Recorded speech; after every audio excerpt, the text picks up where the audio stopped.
Thank you. Welcome, counselors, staff, guests. Nice to see you out here tonight. Don't know who I am, we'll put that there. Mayor Piper, and I'd like to welcome everyone here tonight. For the format tonight, we'll begin by going over the community survey results, and those were put out to help us with our asset management plan and our service delivery. And when our staff completes their presentations, we'll then open the floor to questions from the public. And to avoid some questions, I must point out that for those of you hoping to discuss the situation at the Rock, the Township of Nipissing is currently involved in litigation regarding the Rock, and we are not able to comment on this matter. So, I've been sued and I can't say anything, so that's a short form.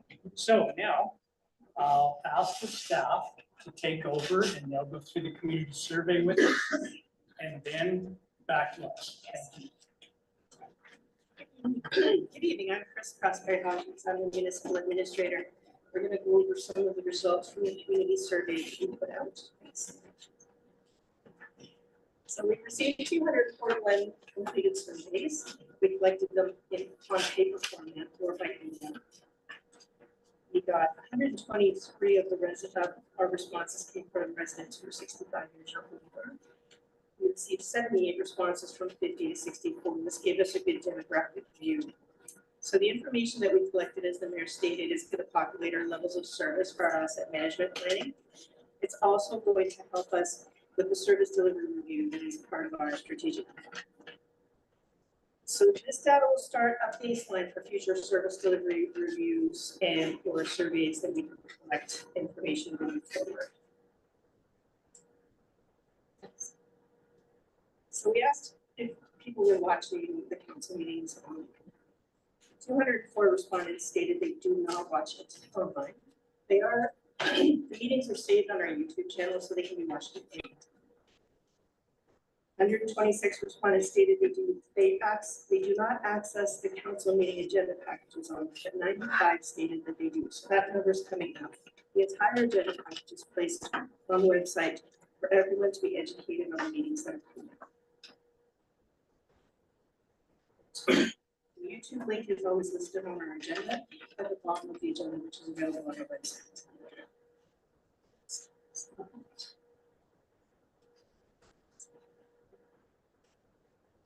So the next question was about the election. We wanted to collect some information and see how people wanted to see the 2026 election run.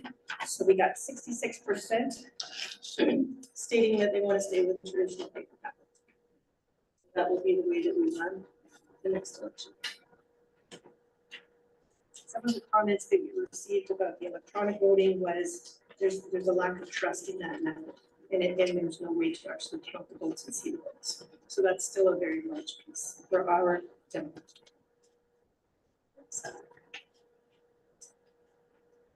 So we also went out to different municipalities around us who used mail-in voting. And one of the biggest problems that they have for mail-in ballots is they're still receiving ballots from the 2022 election. So not all the ballots were received on time. A lot of them, the instructions are difficult, so they don't participate. So that all of this information is taken into account when we select which way we're going to run the election, as well as the costs.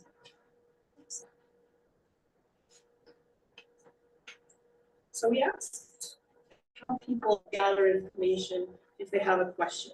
Most people are going to our website or calling the office. Some people are starting to use our Facebook pages. So we have Facebook pages for the township, administration, recreation, fire department, and museum. We've placed QR codes on the wall over there to select them, take pictures of them when you leave.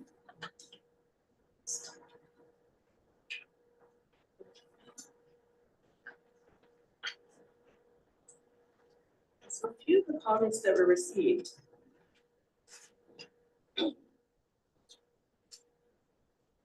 One was, how come we don't allow people to speak at council meetings?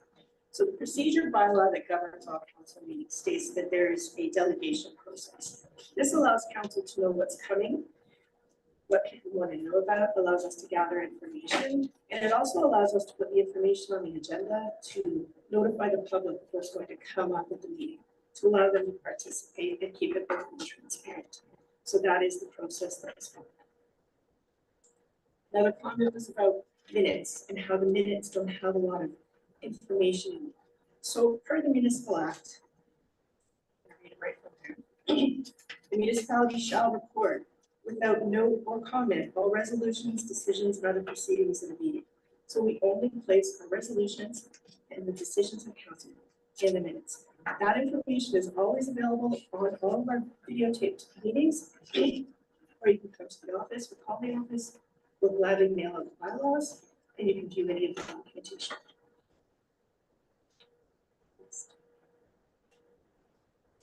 So customer service ratings, there was anything new that we were very concerned about. It just helps us to make different decisions for different service providers.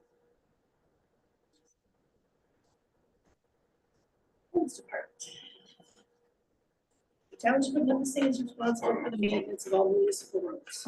We have 302 kilometers approximately that we look after with our staff. There is a common misconception that we are under the control, or the highways are under our control. So the township of Nipissing has no jurisdiction over Highway 522, Highway 534, or Highway 654. That is under the control of the Ministry of Transportation, and they have a service agreement in place right now with Fowler's, so that changes regularly. We understand council has heard several comments on the status of Highway 534. Comments have been made to Vic Delhi on the township's behalf, but again, that is in the ministry's purview. Some of the comments that we did receive. Some of the comments that we did receive were the speed limits and the speeding along the municipal roads. So the OPP is who enforces our speed limits. There's a speed limit of 60 kilometers per hour throughout the entire township of Nipissing, except for in the community safety zone, which is by the township office, the park, and the school, which is approved. We do have our solar speed reader. You'll see them when we move them around the municipality. That information captures speed and time. We pass that information on in the form of reports to the OPP to help them with their enforcement programming and to report any of our issues that we have. They have limited resources to come out and enforce, but we do try to. Those counters also help us with our average daily traffic. So that helps us to update our road speed study and help us keep that in-house to keep our costs down for consultants.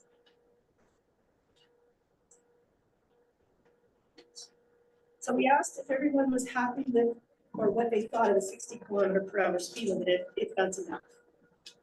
183 respondents believe that 60 kilometers per hour is suitable. And we have 60 kilometer per hour speed signs posted at every entry road to the municipality. So if you're coming into the municipality, you will pass one of those signs.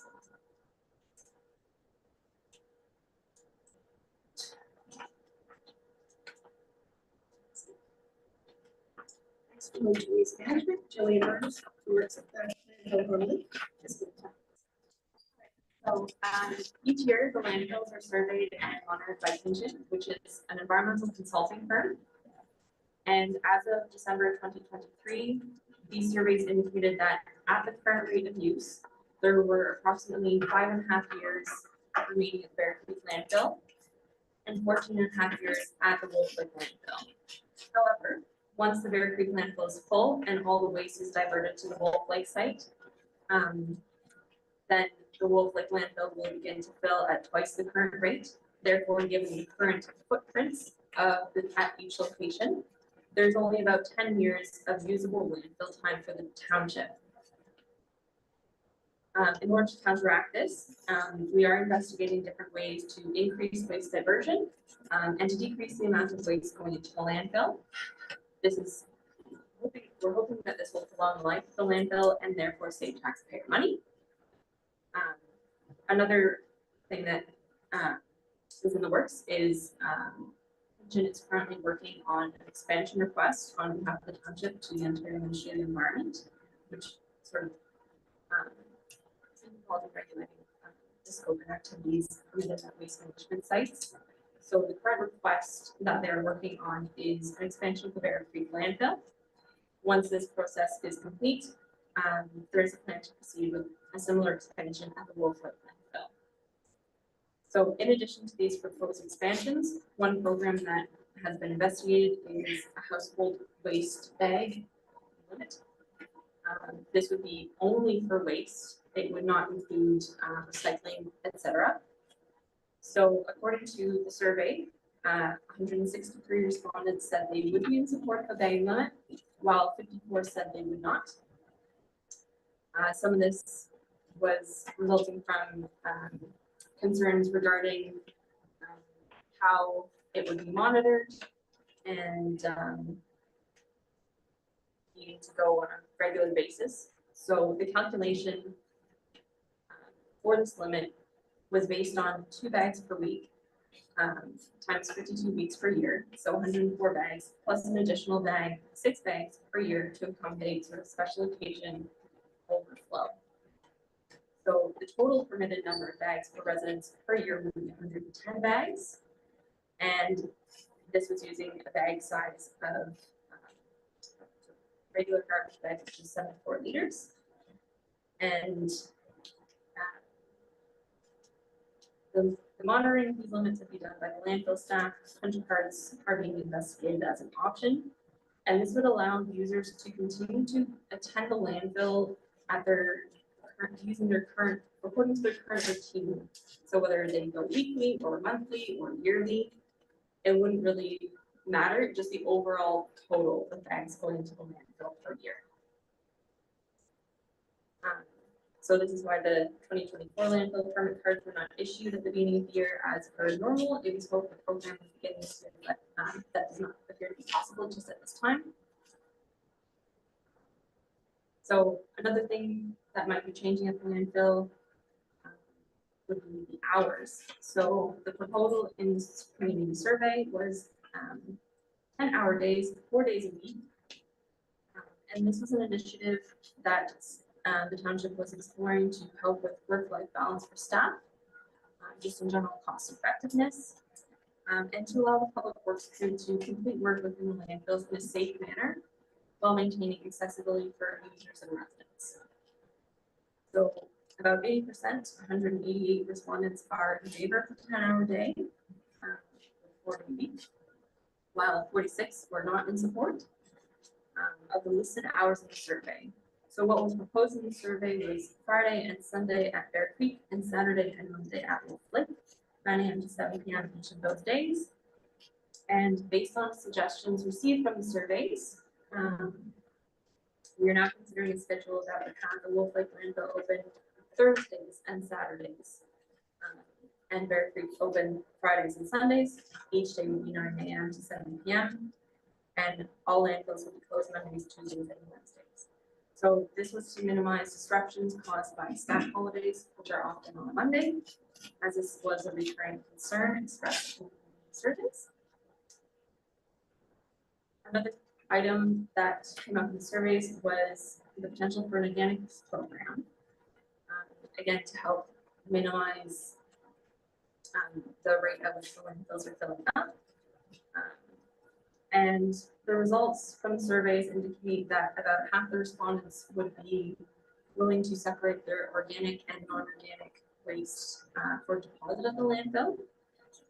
However, some of those who indicated they would not make use of this option noted specifically that this is because they did already compost at home. So at this time, increased education on home composting.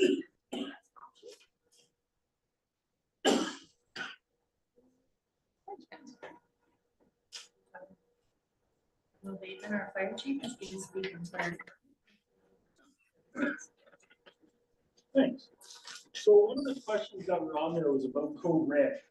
Code Red is a notification system that we use to notify residents of an emergency, road closure, and on those lines. Code Red is a system that you sign up for.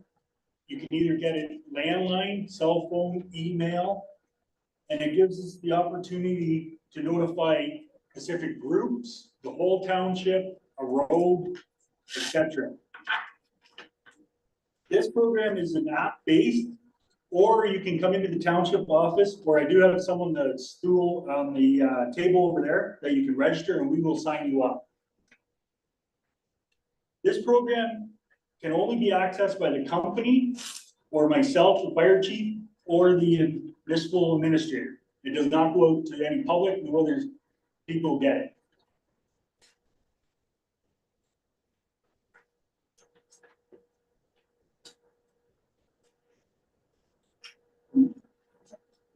Fire prevention. So in the survey, it showed that a lot of people don't participate in the fire prevention and education side.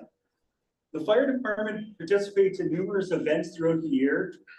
To name a few is Canada's Day, the Museum Heritage Day, Fall Fest. We attended some Commanda Museum and Community Center events. We like to work with the residents and especially the children to bring education on fires and what to do in an emergency.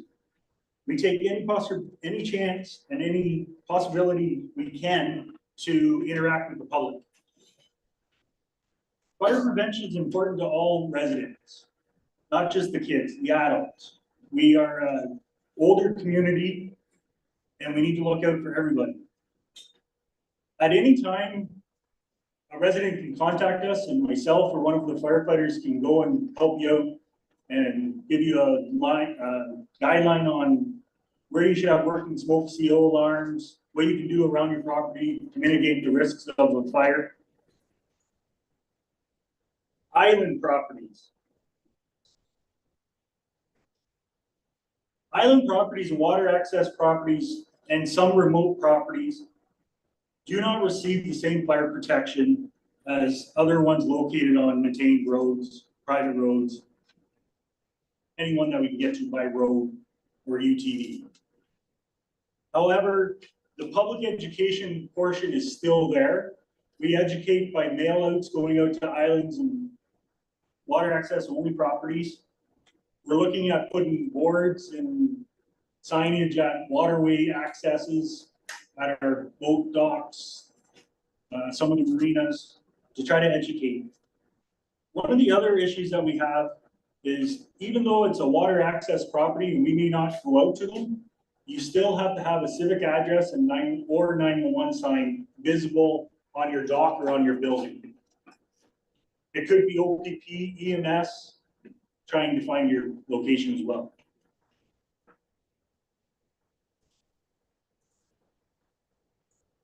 Fire permits.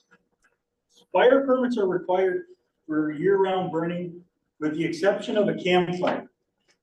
But the permit will outline a campfire as well, and you still have to follow the restrictions. Fire permits are issued at the township office or online. They are free of charge, and only the registered property owner can obtain a permit. So if you have a spouse and only your name is on the property, you have to come in and obtain the fire permit because you're ultimately responsible for the property. If you have a tenant, guest, staying on your property and they wish to burn, the property owner has to give written permission to burn. Ultimately, again, it comes back to the property owner. So if the fire department has to go out to enforce or extinguish a fire, it's the property owner that's going to be getting the ticket. for the inputs.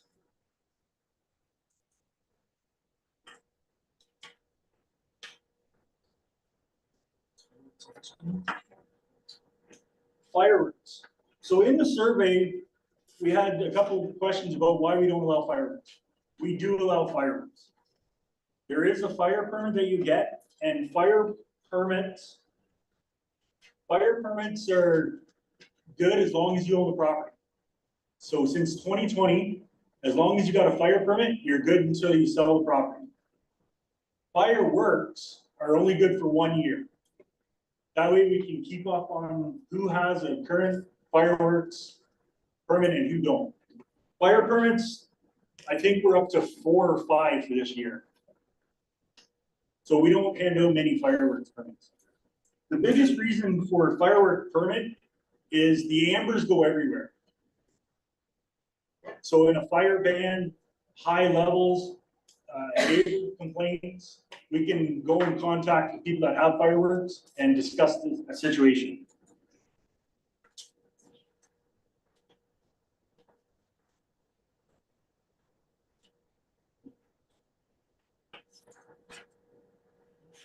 Same as the fire open air burning permit, firework permit has to be issued to the property owner, registered property owner, and have to give written permission to anybody that's going to be using fireworks on your property. So if you're renting, you have guesting, they still have to have written permission and they have to have it with them. Daytime burning restrictions are from April 1st to October 31st every year. This means no open air burning, which includes campfires. Fires are permitted 2 hours before sunset till 2 hours after sunrise. You must have a way to extinguish a fire at all times. A garden hose, a pail, rakes, and all fires have to be monitored. So if you're leaving for the evening, it has to be out. You can't just leave it and as embers and say that, oh, it's not going to go anywhere. It'll be out by morning.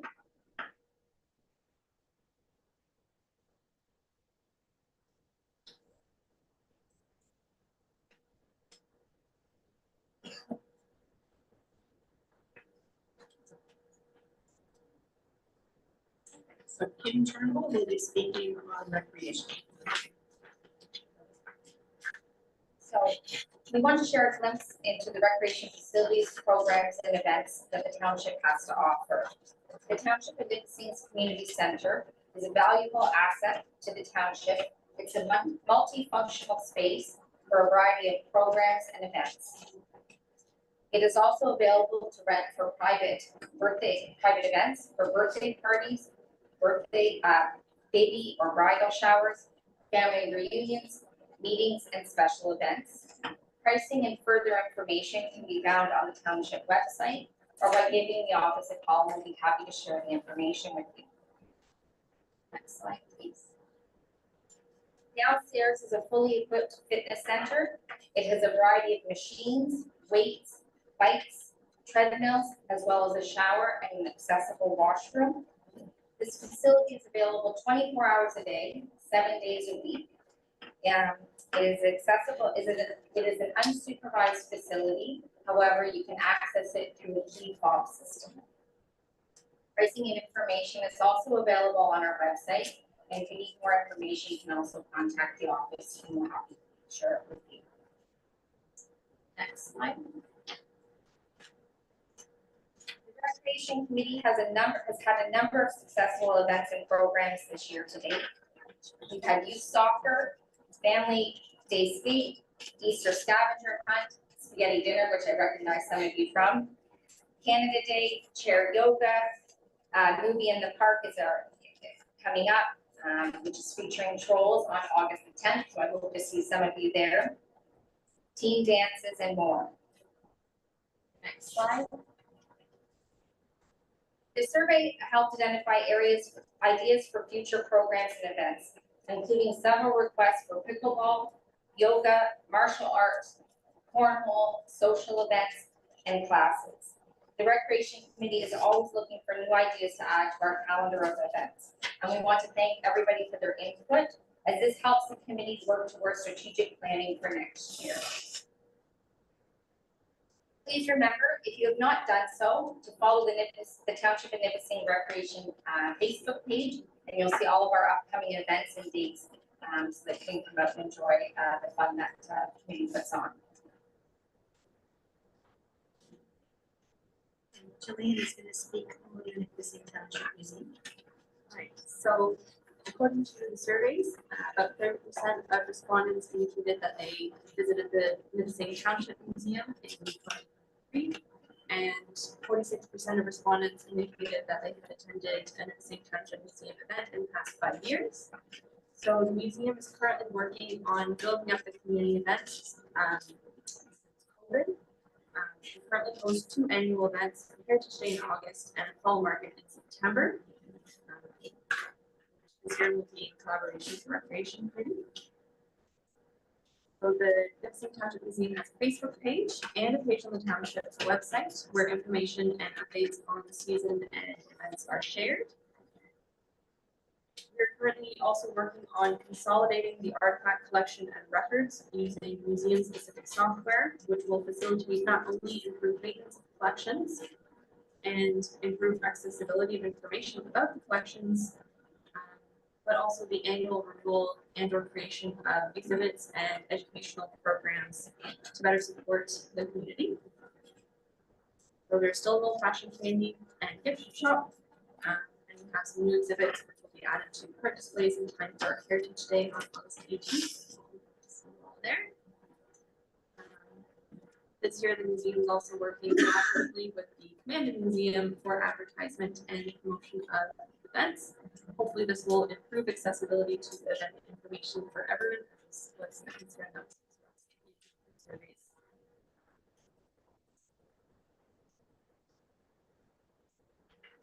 So the last part of our survey was regarding the cemeteries in the township of Nipissing.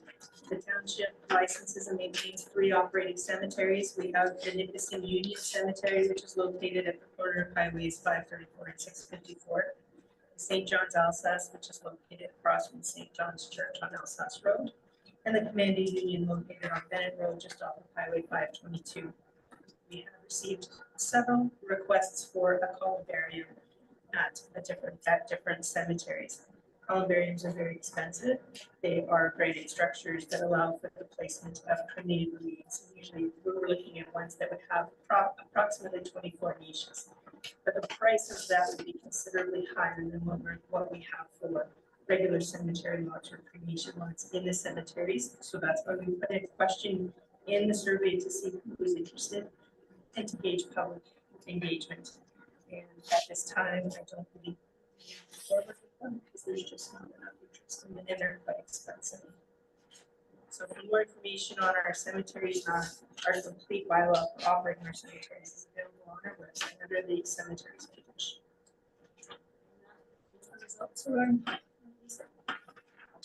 Okay, and as was mentioned, these results of their asset management plan, their service delivery review, and as you notice, we've already made some changes because we looked at landfill days, and I apologize because I was saying dump days, but landfill days, and we've corrected it, and hopefully it will work out better if that's what we go with as we move on.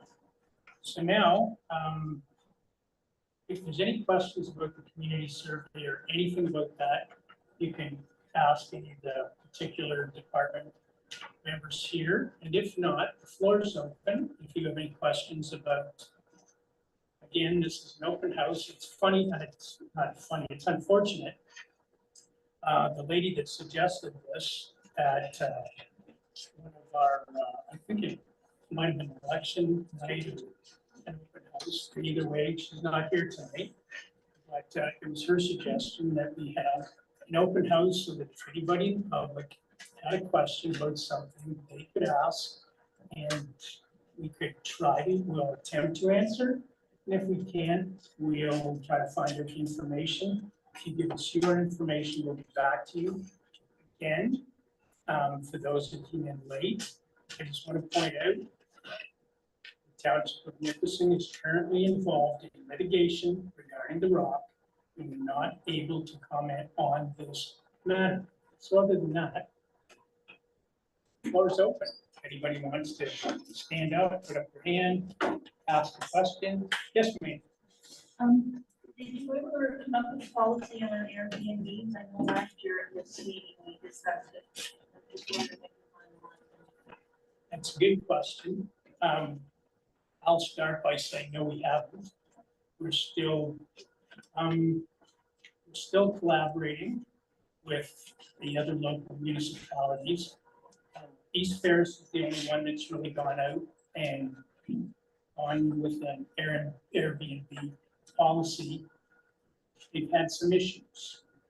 They've had a number of issues, and I guess we're kind of waiting to see if they can sort it out before we dive in. The other thing, we're really hoping that the provincial government would jump onto this, because this isn't just a Nipissing problem, it's province-wide. I mean, before coming tonight, there's a beautiful ad on Airbnb for the Olympics. Why stay in a hotel when you can go to an Airbnb in Paris? And so it's a big organization, it's well-funded, and we don't want any further litigation. So what we do, we want to do well. So if staff or anybody wants to add anything. Council has directed us to go ahead with the investigation into the noise bylaws. We're still working on that. We've been done other projects, but we're down in the background and now we'll come forward.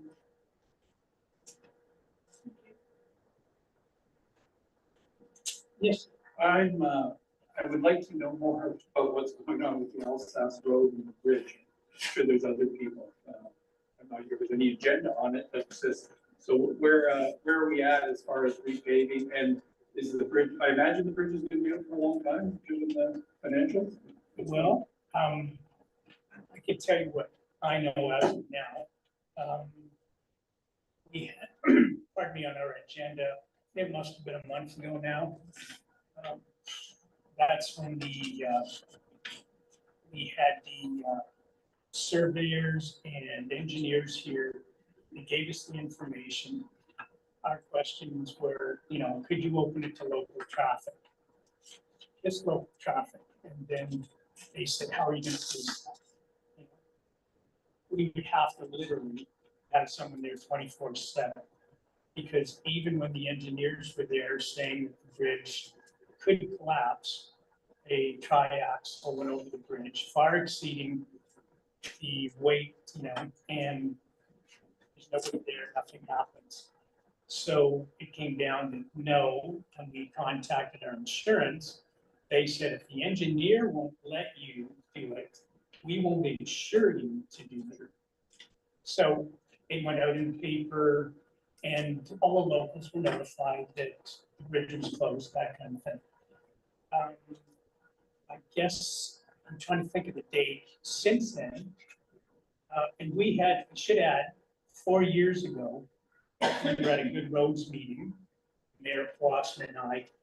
And so 4 years ago, we were at Good Roads, we met the Minister of Infrastructure and looked for funding at that time and returned down for that bridge.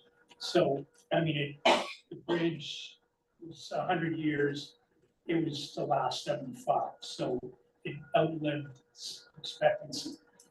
So there is no plan to replace it. But then, so since then, the engineer, we've gone over and we made a recommendation, as did Powassan, to go with to replace it with a single lane bridge. Powassan suggested that we have a pedestrian sidewalk beside it. For those of you that have ever been there and watched the fishermen, for that, so they won't have to move the lawn chairs when the cars come. So we put that in. We sent that to the ministry. We also met with the Minister of Infrastructure at a meeting in Emsdale, and had all the information and said, Minister, this is what we need. You've said there's going to be $1 billion in funding. This is what we need. The minister said, we only deal electronic, so you'll have to send that to me. And I said, but I'm giving it to you now. We've got a request, you've got the money. And she said, AMO is having their annual in Ottawa on the 19th, 20th, 21st of June, and she suggested, or August, pardon me, August, suggested that we should go there, so Nipissing and Powassan would go again, present a delegation for that one lane bridge at that time.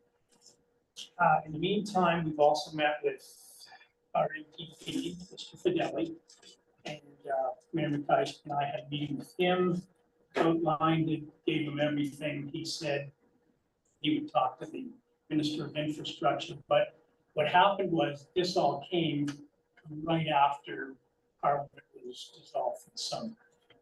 But I did make the mistake of saying, so you guys are off till October, and that's not what you should say to an MPP. And so they pointed out that they will be working through the summer. They will have their meetings and that's will be discussed. And he said that he would support our demand and wished us good luck at our delegation in August. So that's where we are now. So that's the bridge. What about the Alsace Road paving? That I know is such a hot topic last year.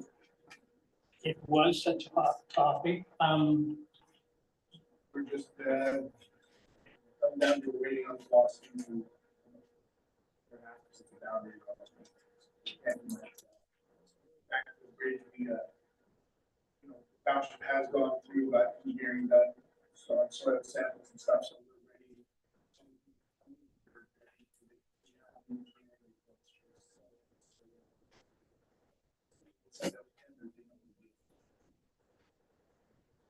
And we have discussed Boundary Road. We've had meetings with Powassan.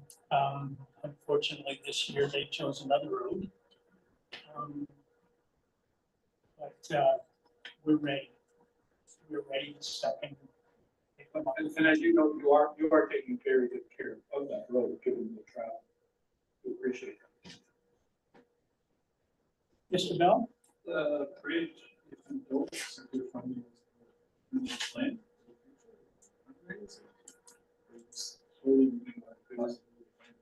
Well, right now we're waiting on funding because initial cost will be $4 million. And even to share that with Powassan, and we're having, we already have the boundary road with Powassan. To share $4 million with them is quite a lump. And we've looked at different alternatives, and the government has said that they would meet with us and we could discuss alternatives. But 90% of the alternatives land on you, the taxpayers' back, not outside funding. And what we're looking at, the boundary roads for Nipissing is $220,000. And that would put up taxes. What was it? Yeah. So look at it, if it's $2 million, but we put up taxes. So they have said there are alternatives, but unfortunately, the one alternative they gave us was just don't put up a bridge. They said, but those people need a bridge. And I have been in contact with a number of them. They have sent information saying how this has affected them. And that all goes with us to this presentation. And we've been in contact, well, with some of them weekly just to discuss how we've gone from there. So no, we're really hoping that we get funding. We think that this new funding stream that they're talking about fits us well. We place an amount into reserve each year for bridges. We have a few $100,000 in there, but that doesn't mean because we have requirements coming through. This year we lost 3 large culverts as well that we weren't anticipating. So it works its way through that reserve quite quickly. So we're working on that, as well as there's new funding stream coming down for capital assets for bridges specifically. And we're looking at Does that include the other bridges? We do a bridge study every 2 years. We have our list, and yes, we are aware that other bridges do require care and. But for the people that are looking at Hummel Bridge, I should add that 4 years ago when we went, Watson led the delegation, and we looked at Hummel Bridge and Butterfield. And they wouldn't go for 2 bridges. So now we're looking at Hummel Bridge only and shrinking what we're asking for, and hopefully we'll be more successful. Yes. There are other, I'm sorry. No. There are other provincial funding streams that we are trying to apply to. They have specific needs, so if it's on a forestry route or for mineral extraction, things like that, we can use different funds for that, and we get those funds. So we have to find the bridges or the roads in need that fit specifically into the policy, so we're working on that. Could you please tell me approximately how many voting residents are there in township? Approximately. 1,769. 1,769, and approximately on average, you have 200 responses. We had 241 responses to our survey. 241. Okay, this is where I'm really struggling. I know you worked hard on this, that's clear. But we're not asking you to work hard as taxpayers, we're asking you to work smart and efficient, because that's how you make the best use of our money. Okay, and money is limited right now, and I don't see it being used as wisely as it should be. So if I look objectively, I mean, this is my opinion, objectively at this survey, and you know my background, you saw it, I listed very clearly that I have a very strong science background. I've had tons of experience collecting and analyzing data and making good conclusions based on that. I've even had the opportunity to teach high school students how to build a credible survey. And the key thing about a credible survey is that you have to collect the data and analyze the data without bias. So when you tell me that you have approximately 241 people who offered you suggestions, when there's approximately 1,700 who actually have an opinion, then I have to be concerned about the credibility of this data and how you're going to make decisions based on this data. So when you send out a survey in 2024, post-COVID, when the education system was forced to go online, when Service Canada, Service Ontario were forced to offer only their services online, yet you could come up with an online survey, because I guarantee you, if you did an online survey, all that time and energy spent manually gathering all those numbers would be good in one push of the button. And then, let me finish, because this is huge for me, and I do not want to be interrupted. I've been dismissed at the last meeting. I presented our mayor, and I use that term loosely, with an idea, and he did not call me back. He did not share that document, and I offered all my experience, all my volunteer, and it just went with the window. But that's not what I'm here for. I'm here for the credibility of this survey. So when you go to collect information, you have to make sure that you have addressed all the demographics, not just our older group. We have a lot of new families, if you haven't noticed, moving here because they can offer their family a better life in Southern Ontario. They can work remotely. So the demographics are changing. So you can't always make your decisions based on what you always did. You need to be thought-provoking, you need to be proactive and look forward to how the demographics are going to change and make sustainable decisions that are going to carry us through for the next 10 years and not go back to the old line. I've been hearing too many times, that's the way we always did it. So once again, you need to get this survey out to as many people as possible, because if you only hear it from a small percentage, it's not valid. And you need to also get it across to the different groups of people, even though they may share a different perspective than you have to be willing as a public servant to take their perspective in and use it. It may be different from yours, but you know what? It also may be better than yours. And you have to be willing to do the hard work and analyze that, which brings me to the next point. Where's this going?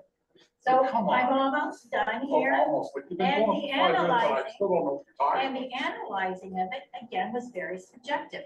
A group of you people had sat down, the same group of people that I see on every group that's on the website, and you're making decisions for the whole township, but you're not willing to take in these other perspectives. So once again, the bottom line, the summary point, this is not a credible survey to base financial decisions on. So that kind of question that maybe I'd like to hear.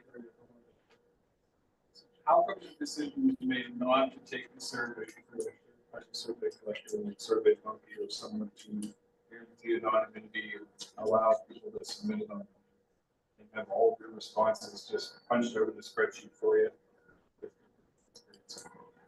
It's our first survey. Awesome survey might be working our budget. How's the survey monkey for Excuse me, I 15,000 answered. responses is $500? That's not a acceptable answer. It is not in the budget, and the majority of our township does not have internet coverage. And when we're talking to our demographics, they don't like to. So we thought we would try it this way first. We looked at other surveys. This was our first try. It's a little bit out of touch.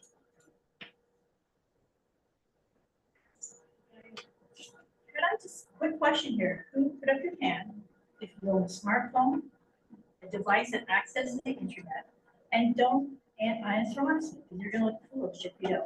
Put up your hand if you own a device that accesses the internet. Because we're trying to prove a point that we need Right, to. we don't need to prove a point tonight. Okay, that's fine. We proved a point at the election.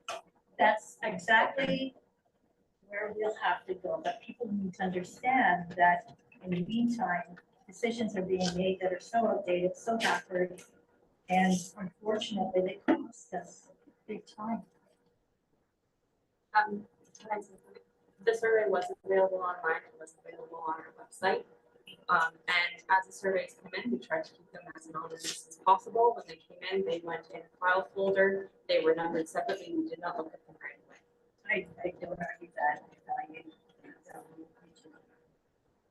So just on the numbers, I didn't think about the response rate, I knew it was low, it was, maybe pointing this out, but when we say 249 responses, we received that, right? So 1,500 people living, 1,500 people in those. Population, so that's. Okay, well, first of all, so the 240 is not right, because certainly, I think many people like me did one survey for this. So there is at least several hundred more people represented. You're looking at population, you're looking at surveys, what I'm saying is, oh no, it's more like households and surveys would be a better look. Okay. Further to your other point that you shared with us on, we'll call it by-election night, I did share that with council. I shared it with staff. And what you discussed in there is exactly what I had to read here tonight. None of it can be discussed because of I'm not this. talking about that tonight. I know that, that's why I did bring it up. You did bring it up. So And said I that you just did not- answered what you brought up. Okay? Don't I did demean me. You share- know I what? did have share already it. talked to Mr. Alston about your demeanor and how you like to publicly shame people. So it's already on public record and people want to watch what happened in that vacancy meeting. They're welcome to follow it up the YouTube video. I shared that with Mr. Alston. He's our integrity commissioner. And he's well aware of the demeanor and what you will do to shut someone down when they don't have the same perspective as you. So I suggest strongly you don't do that to me. My point is, you said I did not share it. I respond. I did share it, and I did not respond to you This isn't. Yeah, this is not working, this is not the point. Okay. My Let's stick to goal the was point the of this evening. Okay, the credibility of the survey is what we're talking about. no, we're talking tonight about any public question that's coming up, whether it be the survey or anything else, and I've attempted to answer that question. And I shouldn't say more. Thank you.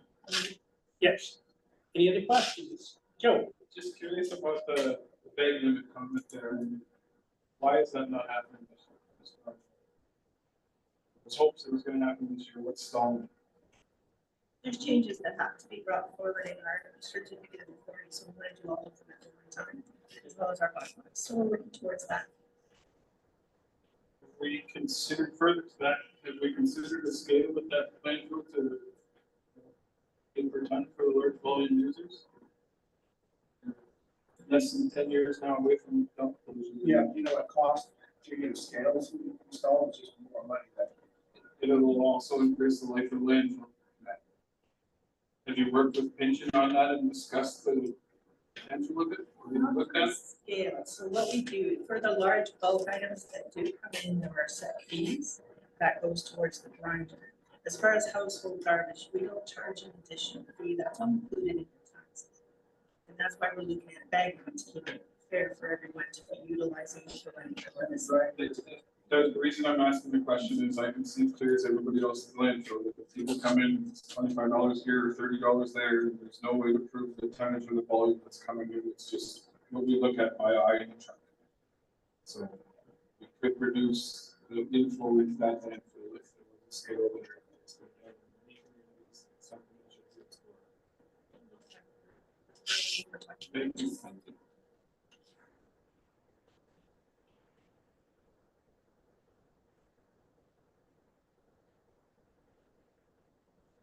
Any other questions? Yes. Want to, but Mr. Mayor, council staff, you all know who I am, but just for the people here, I'll say who I am, because I'm gonna say some stuff that some people aren't gonna like, but my name's Rob Sarson, and I was here at the by-election night. Retired a little over 20 years in the municipal sector in the senior management position. I just recently moved back here in March of this year. I think Nipissing is a great place, and I think that the town struggles with services and budgets and funding based on this, just the geographical size of this municipality. And I just want council staff to know that I personally think that you are doing an above average job. I lived in my career, took me to Eastern Ontario and to Southwestern Ontario, and I can honestly say I think you're doing an above average job. So. Thank you.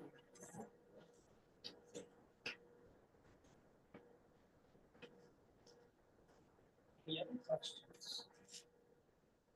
Or suggestions or anything like that? If you want to talk to anybody later individually, I guess we'll be around for a little while because this is the last at 8 o'clock. But if there are no other questions,